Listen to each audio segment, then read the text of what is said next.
Hey gang, this is an entry to QB Comic Addict's 50 subscriber contests. It's working because he's already up over 100 subscribers. And I also want to remind you that Louis Jewell he's extended his contest.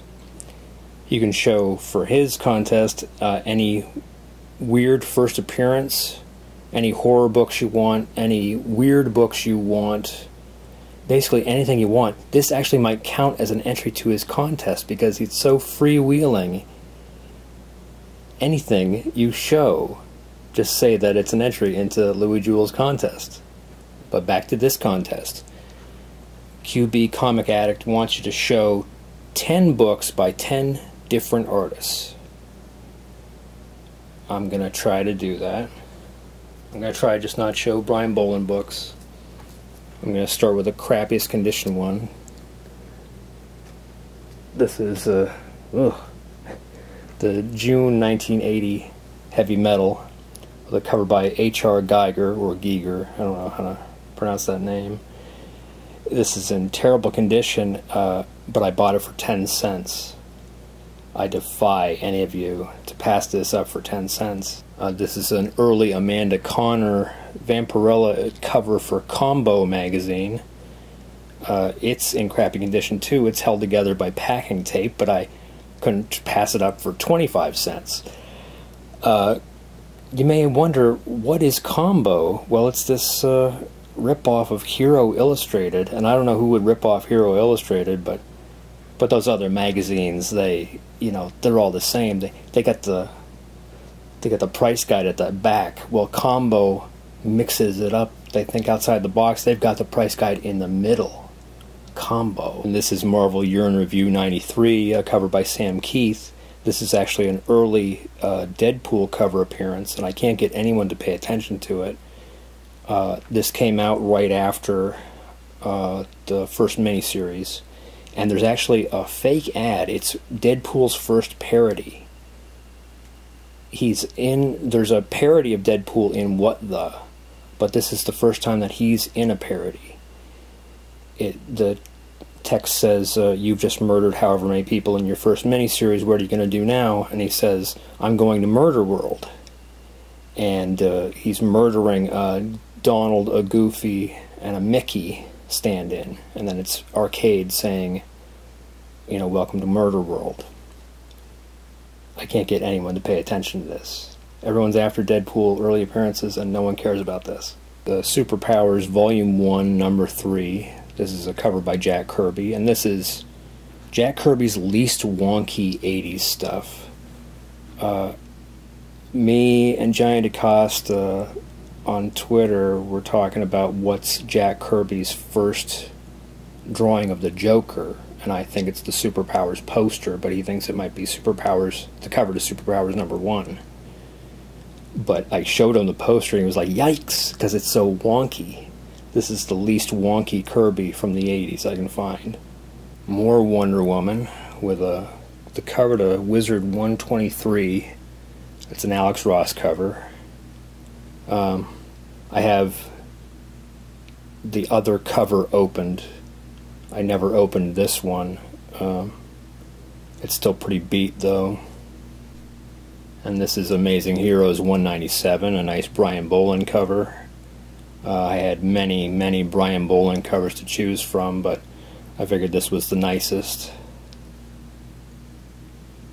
This has always been my favorite Arthur Adams cover. It's Classic X-Men number 1.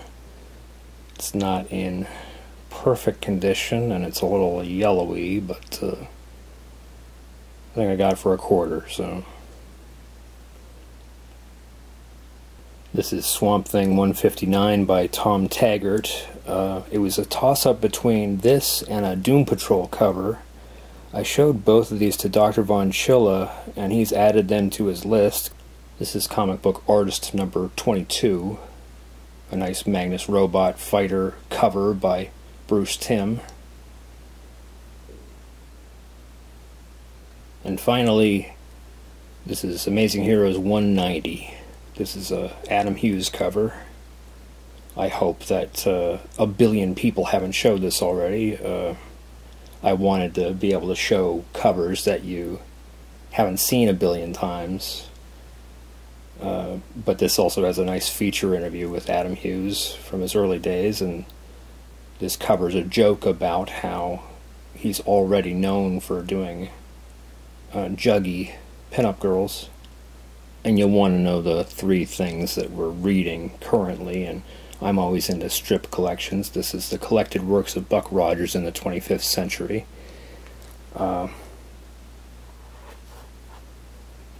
The art's a little crude, but the stories sure are compelling. And I'm also into this Dan Barry, Harvey Kurtzman, Flash Gordon collection from 51 through to 53. It's a little dinged up, but it's signed, so.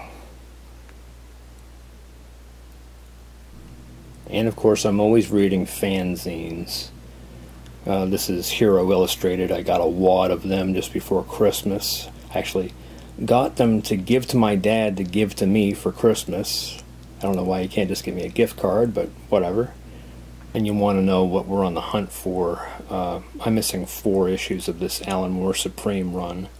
I've never cared about it. I've been missing them since they came out, and I've never even given it a second thought. But you want to know what we're on the hunt for, and I had to come up with something. So thank you to QB Comic Addict. Thank you for holding this contest. I'm glad to see that you're well up over 100 for your 50 subscriber contest. And I'd also like to give a sincere apology to Gore Vidal.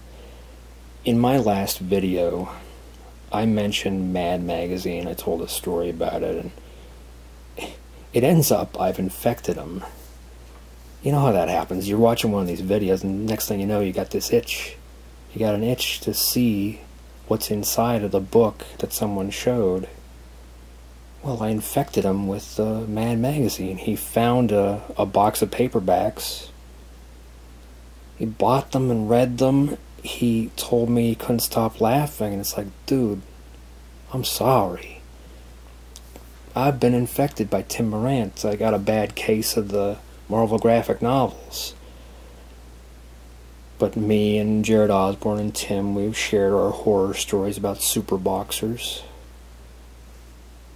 And I've always blamed Ghost Critic for infecting Costin Bromstar, but now I'm the one infecting people. The guilt. The guilt.